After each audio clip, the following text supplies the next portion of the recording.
దేవా, నా దేవుడవు నీవే, వేకువనే నిన్ను వెదకుదును. కీర్తనలు 63:1. యునైటెడ్ పీపుల్స్ ఫెలోషిప్ UPF నిర్వహించు 40 రోజులు ప్రభాత ప్రార్థనలు, ఉపవాస కూడికలు. తేదీలు 2024 నవంబర్ 1 నుండి డిసెంబర్ 10 వరకు. సమయం ఉదయం 4 గంటల నుండి 7 గంటల వరకు. స్థలం centenary Baptist church, clock tower దగ్గర, సికింద్రాబాద్. గమనిక: రామ్ నగర్ ఈ సేవా కేంద్రము నుండి సెంటినరీ బాప్టిస్ట్ చర్చ్ వరకు బస్సులు ఏర్పాటు చేయబడును. వివరములకు 9505047118 9030757571. ఆహ్వానించువారు ప్రభువు దాసురాలు జాయ్ జెనియన్ గారు, వ్యవస్థాపకురాలు మరియు సీనియర్ సంఘ కాపరి, UPF హైదరాబాద్. అందరికీ ఆహ్వానము. నూతన సంవత్సరము కొరకు సిద్ధపాటు ప్రార్థనలు, శారీరక మానసిక రుగ్మతలు, ఉద్యోగము, వివాహము, కుటుంబములో సమస్యలు, సంతాననేమి, ఆర్థిక ఇబ్బందులు, పిల్లల భవిష్యత్తు కొరకు ప్రార్థనలు. భయపడకుడి, జడియకుడి, ఈ యుద్ధము మీరు కాదు, దేవుడే జరిగించును. 2వ దినవృత్తాంతము 20:15. హృదయ పరీక్ష అనే శీర్షిక 31 ప్రసంగం మీరు విన్నారు. ఈరోజు హృదయ పరీక్ష అనే శీర్షికలో మరి ఒక ప్రసంగం మనం వినబోతున్నాము. దైవ భయము అనే ఒక అంశం మీద వాక్యము మనం ధ్యానిద్దాం. మన హృదయంలో దైవ భయం ఉన్నదా? Let us self examine our selves, అంటే మనల్ని మనం పరీక్షించుకుందాం. మరి ఈ వాక్యం విన్నప్పుడు whether we have the fear of God in our lives, మన హృదయంలో దేవుని భయం ఉన్నదా? మనకు సాక్షి లేని వారికి దేవుని భయం అసలే ఉండదు, అంటే పని చేయడం లేదనమాట. మనస్సాక్షి పని చేయదు, అందుకే వారికి దేవుని భయం కానీ దేవుని భక్తి కానీ లేదు. భయభక్తులు అనేది ద్వంద్వ పదం, ఇట్స్ ఎ ట్విన్ వర్డ్. దేవుని యందు భయ భక్తులు.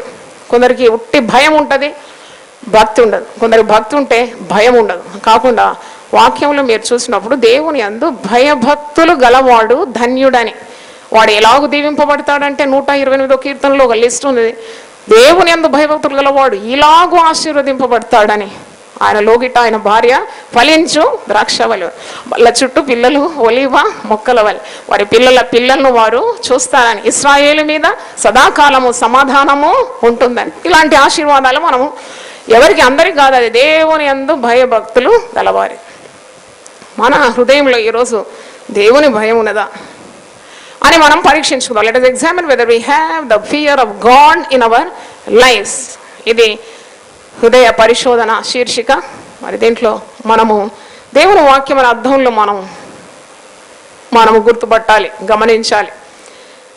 కొందరికి దేవుని భయం ఉండదు, కొందరికి మనుషుల భయం కూడా ఉండదు. They don't fear God, they don't fear man. కానీ వాక్యం ఏముంటుంది? నీకు దేవుని దయ కావాలి, మనుషుల దయ కూడా కావాలి.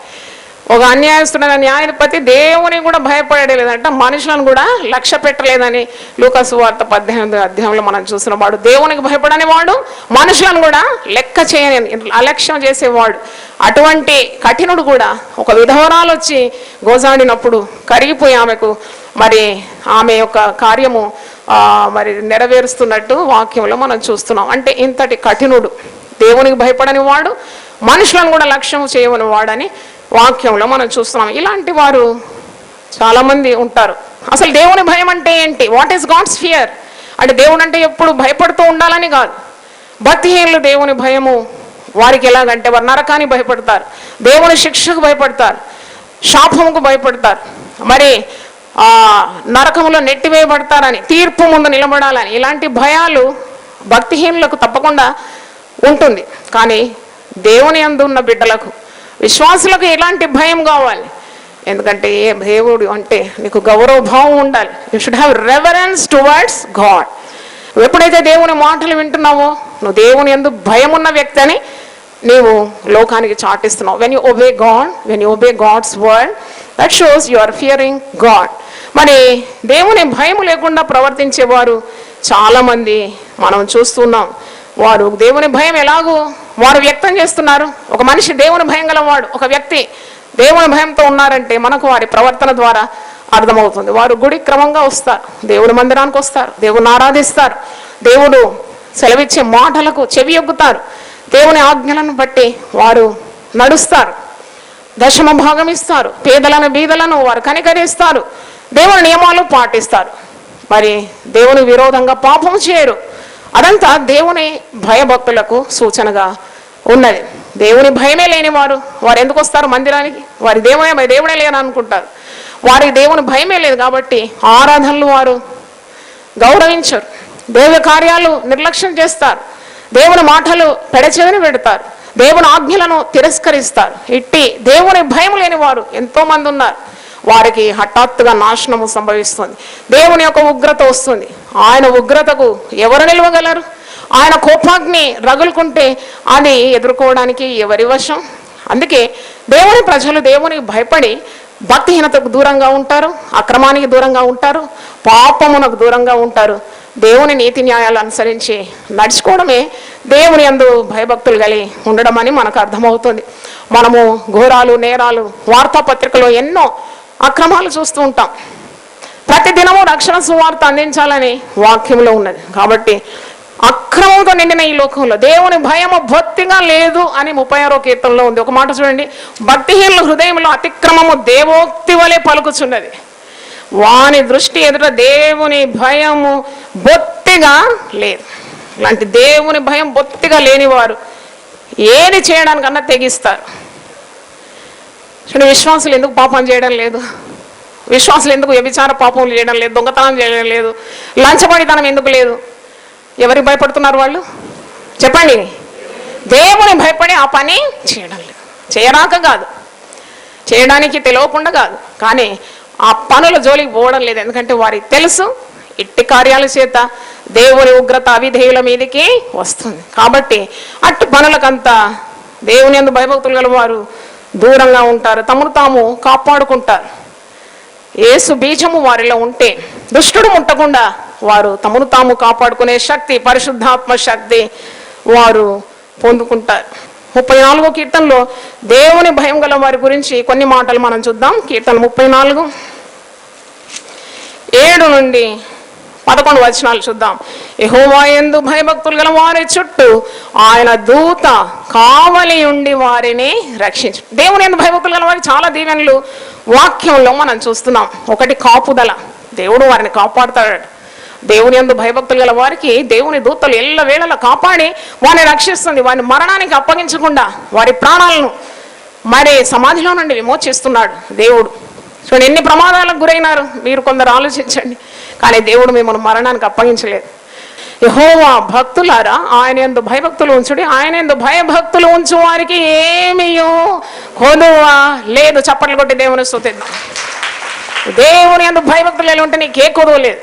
అందుకే కింద అంటున్నాడు, సింహ పిల్లలైనా లేమి గలవై ఆకలి ఉంటుంది, కానీ యెహోవా యందు భయభక్తులు గలవానికి ఏమేలో కొదవలేదు. పిల్లలారా మీరు వచ్చిన ఆ మాట వినుడి. ఏమనే సంబోధన? పిల్లలారా, పిల్లలు కదా, అంటే పెద్దవారు చిన్నపిల్లలకి ఏం తెలియదని అనుకుంటారు కదా, అమాయకులు. అందుకే మీరు క్రొత్త నిబంధనలు కూడా చిన్న పిల్లలారా మీరు రండి, మీరు విగ్రహముల జోలికి పోకండి, ఇలాంటి మాటలు చూస్తాం. అంటే పిల్లలారా మీరు వచ్చిన మాట వినుడి, యెహోవా యందలి భయభక్తులు మీకు నేర్పెదను అంటూ 12వ వచనం చూడండి. బ్రతకగోరు వాడు ఎవడైనా ఉన్నాడా? మేలు నొందొచ్చు అనేక దినములు బ్రతకగోరు వాడు ఎవడైనా ఉన్నాడా? చెడ్డ మాటలు పలకకుండా నీ నాలుకను, కపటమైన మాటలు పలకకుండా నీ పెదవులను కాచుకొను, కీడు చేయటం అని మేల్చి. చాలా దేవుని భయం ఉండాలి. నోరు చాలా జాగ్రత్త. విశ్వాసి నోరు జీవపు ఊటగా ఉండాలి. సంభాషణ ఉప్పు వేసినట్లు కృపాసహితంగా ఉండాలి. ప్రేమ కలిగిన మాటల్ని నోటి నుండి రావాలి. కీడు చేసే మాటలు మాట్లాడకూడదు. కీడు చేయటం మాని మేలు చేయాలి. దేవుని యందు భయభక్తులు గల వారు అలాగూ తమ స్వరాన్ని, వారి నోటిని, వాక్శక్తిని వాడుకుంటారు. యోబు గురించి సాక్ష్యము దేవుడు ఇస్తున్నాడు కదా. యోజు దేశమునందు యోబు అను ఒక మనుష్యుడు ఉండేను. యోబు 1:1 నేను చదివేది. అతడు యథార్థవంతుడును న్యాయవంతుడును దేవుని యందు భయభక్తులు కలిగి చెడుతనమును విసర్జించిన వాడు. యథార్థవంతుడు, న్యాయవంతుడు అంటే విశ్వాసి. ఈ 4 లక్షణాలు కూడా కలిగి ఉండాలి. దేవునికి ఇష్టలై ఉండాలంటే దేవుని యందు భయభక్తులు కలిగి ఉండడమే చెడుతనాన్ని విసర్జించడం అని మనకు అర్థమవుతుంది. దేవుని యందు భయభక్తులు గల వారికి తన కృప తరతరములు ఉంటుందని మరియా పాట పాడడం, లూకాసు వార్త 1వ అధ్యాయం 50వ వచనంలో ఆ మాట ఉంది. మరియా పాడుతున్నది. మరి దేవుని యందు భయభక్తులు గల వారికి కృప తరతరములు ఉంటుంది. ఆయనకు భయపడు వారి మీద ఆయన కనికరము తరతరములు ఉంటుంది, తరతరములు ఉంటుందంట.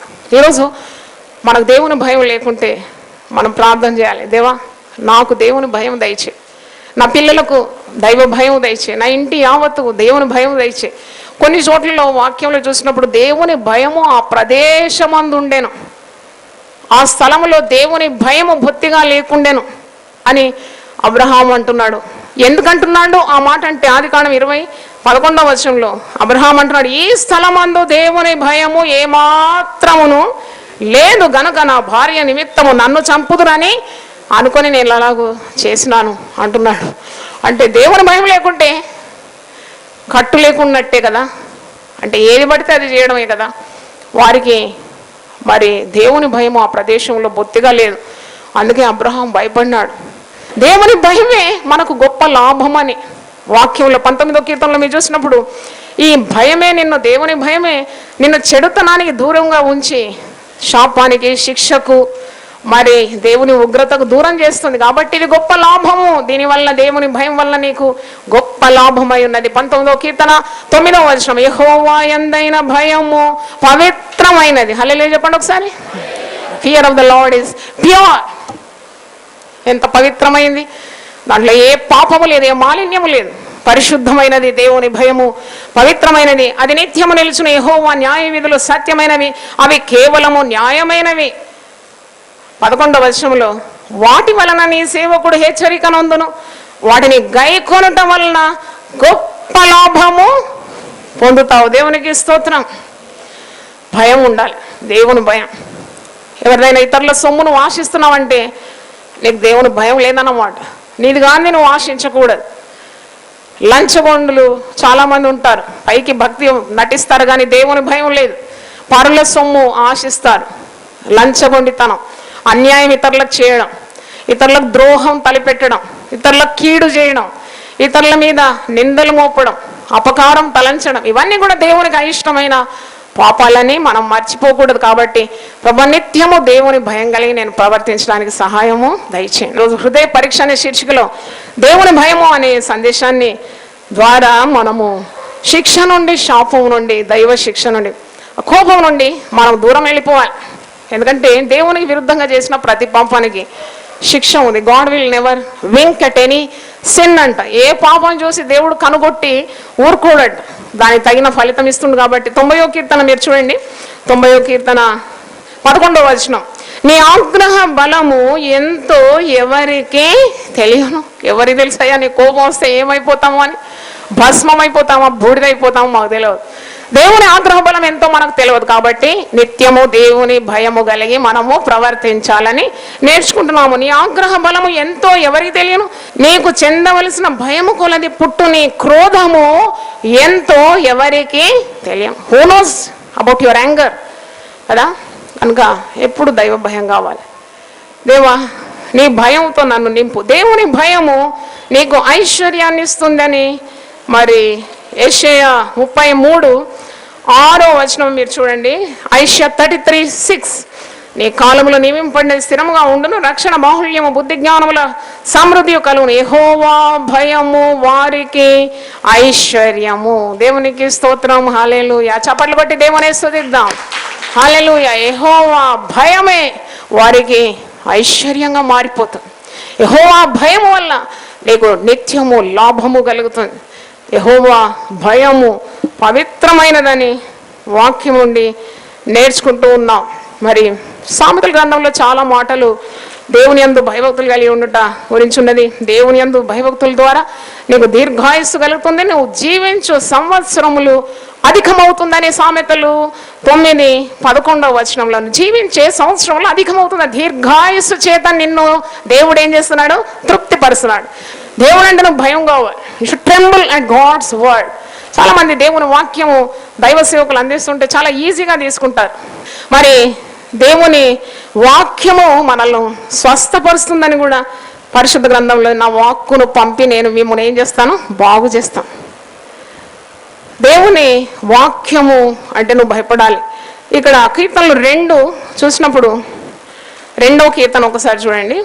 Psalms 2 11వ వచనం 11th verse. భయభక్తులు కలిగి యెహోవాను సేవించుడి. అందరు కలిసి మాట చదువుదాం. భయభక్తులు కలిగి యెహోవాను సేవించు, గడగడ వణుకుచు సంతోషించుడి. హల్లెలూయా. యెహోవాను సేవించేవారు భయభక్తులు కలిగి దేవుని సేవించాలి, గడగడ వణుచు సంతోషించాలని. క్రొత్త నిబంధనలో పౌలు భక్తుడు అంటున్నాడు, ఫిలిప్పీయులకు రాసిన పత్రిక 2వ అధ్యాయము 12వ వచనం, కాగా నా ప్రియులారా, మీరు ఎల్లప్పుడూ విధేయులై ఉన్న ప్రకారము నా ఎదుట ఉన్నప్పుడు మాత్రమే కాక మరి ఎక్కువగా నేను మీతో లేని ఈ కాలమందును భయముతోను వణుకుతోను మీ సొంత రక్షణను కొనసాగించుడి అనే వాక్యం మనకు బోధిస్తుంది. దేవునికి స్తోత్రం. అంటే దేవుడు మనకు రక్షణ ఇచ్చినాడు కదా. ఈ కృపాయుగం అని చేసిన పాపమే, దేవుని భయం లేకుండా మాటి మాటికి చేసిన తప్పే చేస్తూ ఏముంది కృపాసనం ఎద్దకు పోయి తప్పొప్పుకుంటే దేవుడు క్షమిస్తాడని. కానీ చేసిన ప్రతి పాపానికి తగిన ఫలితం కూడా ఉంటుందని మర్చిపోదు. దేవుడు క్షమిస్తాడు, కానీ ఆ పాపం యొక్క చేదు ఫలం అనుభవించాల్సి వస్తుందనే భయం నీకు ఉండాలి, నాకు ఉండాలి. కాబట్టి భయభక్తులతో దేవుడు అనుగ్రహించిన రక్షణను భయంతోనూ వణుకుతోనూ దాన్ని కొనసాగించాలి. పరిశుద్ధాత్మతో నింపబడాలని వాక్యం ఎందుకుందంటే పాపం మీద మనకు దేవుడు జయం అనుగ్రహించడానికి. To say no to sin you need the power of the holy spirit. కాబట్టి పాపానికి దూరంగా ఉండడానికి ఆ శక్తి పొందుకోవాలి. యోసేపు గురించి మనం నేర్చుకున్నాం కదా. యోసేపు ఆదికాండం 39వ వచనంలో 39వ అధ్యాయంలో ఎక్కడైతే ఉన్నాడో యజమానుని భార్య పోతీఫరు భార్య. యోసేపు చాలా అందగాడు, సౌందర్యవంతుడు, యవనస్తుడు. ఆ పోతీఫరు భార్య చక్కని రూపవంతుడైన ఈ యవనస్తుని చూసి మోహిస్తుంది, బలవంతంగా మరి అతన్ని పాపానికి ప్రేరేపిస్తుంది. యోసేపు ఒక మాట అంటాడండి, ఎంత మంచి మాట, అండర్లైన్ చేసుకోవాలి, హైలైట్తో మీరు అది ఇంకుతో మార్క్ చేసుకోవాలనుకుంటున్నాను. 39వ వచనం ఆదికాండం 39:9, నేనెట్లు ఇంత ఘోరమైన పాపము చేసి దేవునికి విరోధముగా పాపము కట్టుకుందునని తన యజమాని భార్యతో చెప్తాడు. నేను ఎట్లా చేయాలి పాపానికి ప్రేరేపిస్తుంది. కానీ how can I sin against God? అంటే every sin you do, every sin I do, what we do is against God. అంటే దేవునికి విరోధంగానే ఉన్నది ఆ పాపం. ఏ పాపమైనా దేవుని నియమాలకు విరుద్ధంగా ఉన్నది, అంతా దేవునికి విరోధంగానే ఉంది కదా. అంటున్నాడు, నేను ఎట్లు ఈ పాపము దేవునికి విరోధముగా చేసి ఇంత పాపం నేను ఎలా కట్టుకుంటాను అని ఆ పాపం నుండి పారిపోయినట్టు చూస్తున్నాం.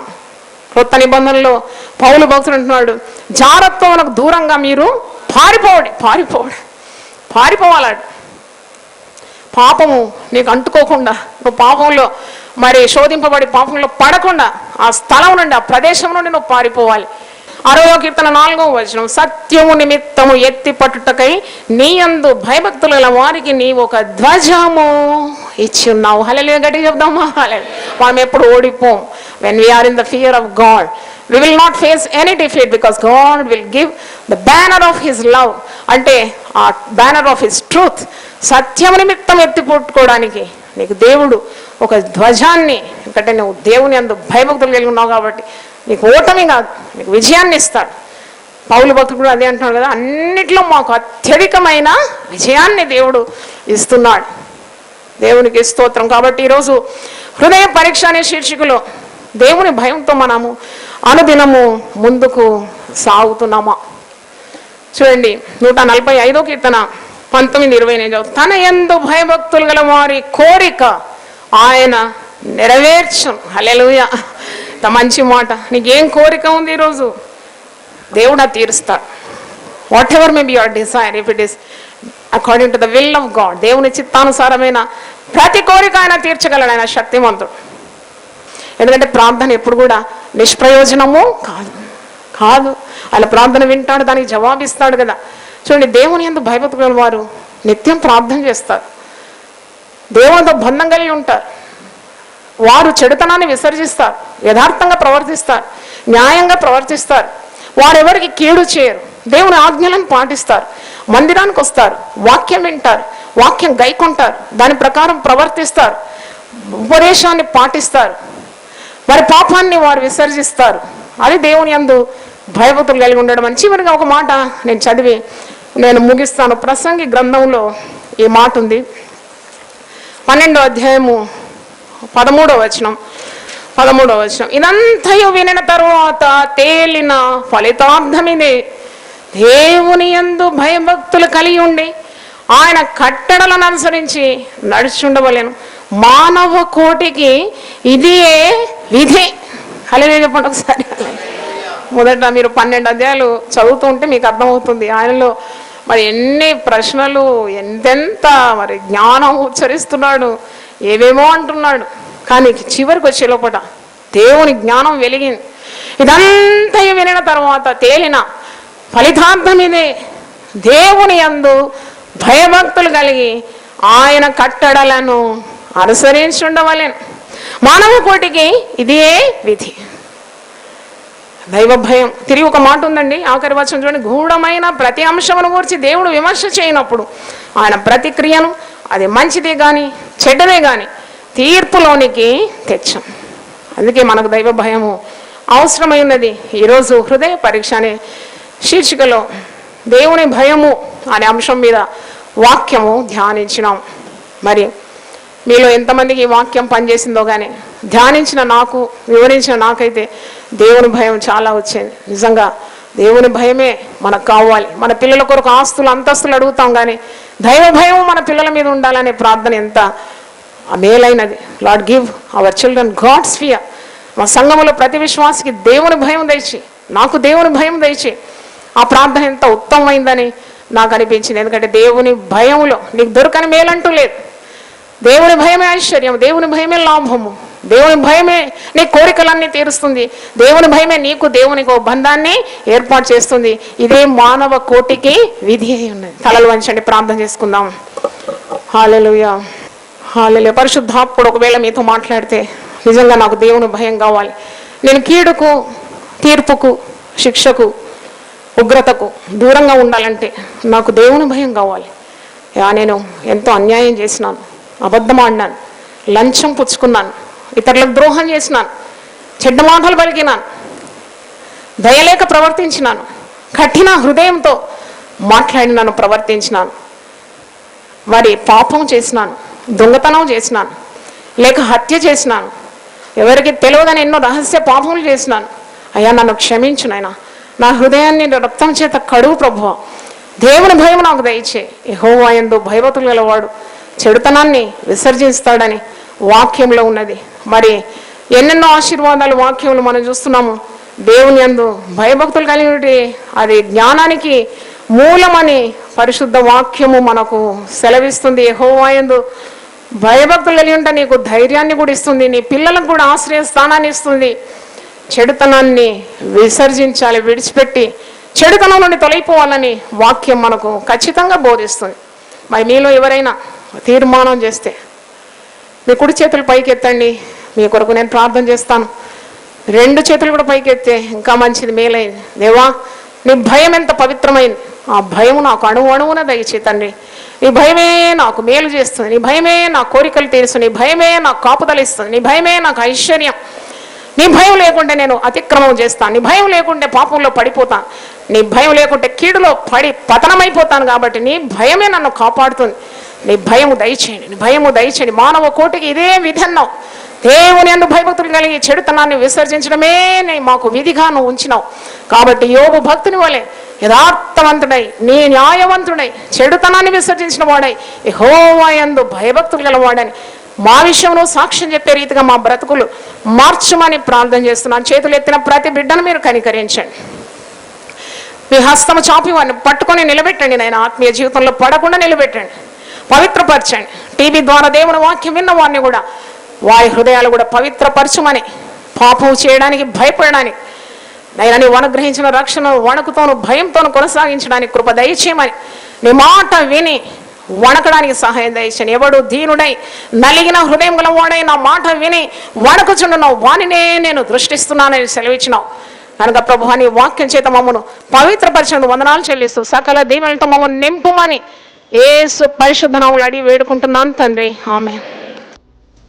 దేవా నా దేవుడవు నీవే, వేకువనే నిన్ను వెదకుదును. కీర్తనలు 63:1.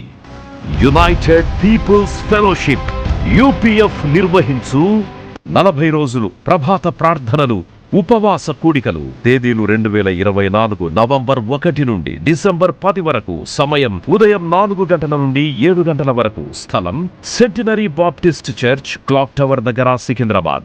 గమనిక: రామ్ నగర్ ఈ సేవా కేంద్రము నుండి సెంటినరీ బాప్టిస్ట్ చర్చ్ వరకు బస్సులు ఏర్పాటు చేయబడును. వివరములకు 9505044718 9030757571. ఆహ్వానించువారు ప్రభువు దాసురాలు జాయ్ జెనియన్ గారు, వ్యవస్థాపకురాలు మరియు సీనియర్ సంఘ కాపరి, UPF హైదరాబాద్. అందరికీ ఆహ్వానము. నూతన సంవత్సరము కొరకు సిద్ధపాటు ప్రార్థనలు. శారీరక మానసిక రుగ్మతలు, ఉద్యోగము, వివాహము, కుటుంబములో సమస్యలు, సంతాననేమి, ఆర్థిక ఇబ్బందులు, పిల్లల భవిష్యత్తు కొరకు ప్రార్థనలు. భయపడకుడి, జడియకుడి. ఈ యుద్ధము మీరు కాదు, దేవుడే జరిగించును. 2వ దినవృత్తాంతము 20:15.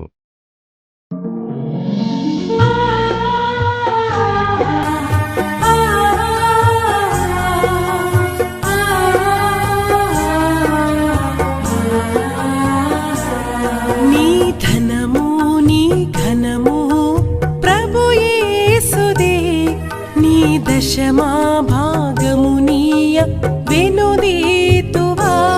నీ ధనము నీ ఘనము ప్రభు యేసుదే, నీ దశమా భాగమునీయ వెనుదీతువా. ధరలోన ధనధాన్యములనీయగా కరుణించి కాపాడి రక్షింపగా. ధరలోన ధనధాన్యములనీయగా కరుణించి కాపాడి రక్షింపగా. పరలోకనాదుండు నీకీయగా మరి యేసు కొరకీయ వెనుదీతువా. పరలోకనాథుండు నీకీయగా మరి యేసు కొరకీయ వెనుదీతువా. నీ ధనము నీ ఘనము ప్రభు యేసుదే, నీ దశమా భాగమునీయ వెనుదీతువా. పాడి పంటలు ప్రభువు నీకీయగా కూడు గుట్టలు నీకు దయచేయగా. పాడి పంటలు ప్రభువు నీకీయగా కూడు గుట్టలు నీకు దయచేయగా. వీడంగ ప్రభు యేసు నామంబును గడువేల ప్రభుకీయను క్రైస్తవా.